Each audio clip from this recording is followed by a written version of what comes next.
Hey guys and gals, Sweet Scoots here, and we are going to share with you how to properly 303 your tire. If you know our other channel, Sweet Project Cars, you're going to get extra information on this channel that we don't share there. And I'm going to share with you how to do the inside of the tire as well without unmounting the tire from the rim.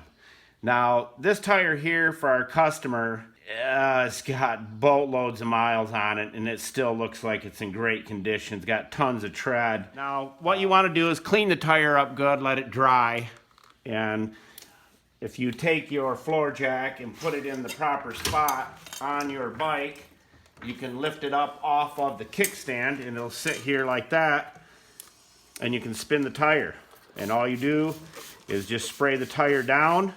Hey guys and gals, on this section right here where we're doing the tire, I want to advise you, only for liability reasons, that to just do your sidewalls, and if you want to do the inside of your tread with a Q-tip dipped in 303, it's a great idea. We spray the entire tire, but we also wipe the tread down and set it out in the sun. We don't know how somebody else would treat it, and we definitely don't want any slipping issues because the whole idea of putting something on your tire. We do it, we know how to do it professionally, so out of respect for this, we suggest and advise to just do your sidewalls, and if you want to do the inner part again of the tread, use a Q-tip dipped in 303. It will take you a bit of time to do it, but you can still do it. It'll keep it from cracking deep inside the tread. Now, we do treat the tires fully for winter storage, so that is a great idea. It'll keep your tires nice and soft and supple, and you will not have any type of dry rotting going on. The tires will last for a very long time. So I just wanted to give you that little bit of advice. You do both sides just like this. I move it out in the sun and let it set and really work itself into the tire. Now, on the valve stem here, you can take your syringe, which I'm sure you have some now if you've been on the other channel, and you can take that and put it in your nozzle. You want about little over 2 milliliters in, and you just take your syringe and put it inside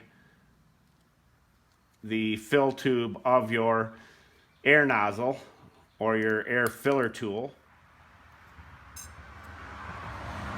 And some will leak out, not a big issue.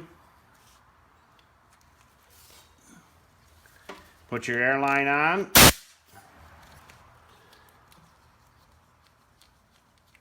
Let some air out of your tire.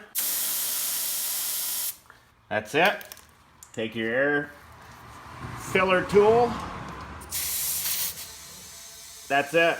And that 303 is now inside the tire. The other way that you can do it is, and the neat thing about doing it is it keeps your seals and your filler tool nice and soft and supple. The other way you can do it is take the stem out of the valve stem.